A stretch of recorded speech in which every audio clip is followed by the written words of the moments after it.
Elliot boarded the train at 11:57 p.m., the last one out of the city.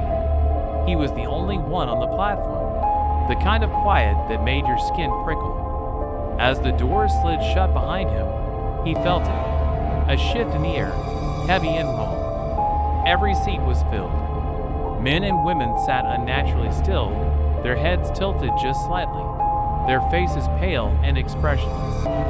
Their eyes were locked on him. Elliot shuffled forward, gripping the cold, metal pole. "Weird crowd tonight," he muttered, forcing a weak laugh. No one answered. The train jerked forward, the lights above flickering. The passengers swayed with emotion, but their gazes never wavered. He tried to focus on his phone, but the screen wouldn't light. Dead battery. He glanced up, and his heart skipped.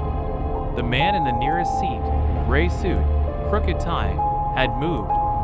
His head was turned completely toward Elliot now, neck twisted at an unnatural angle. His mouth hung open, but no sound came out.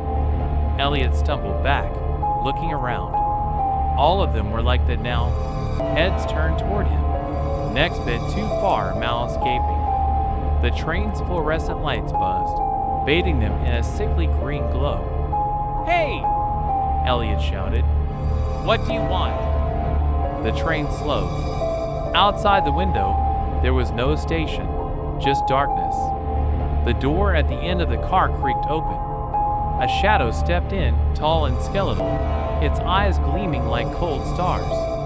The passengers began to hum, a low, discordant sound that made Elliot's stomach churn. The figure moved closer, gliding soundlessly.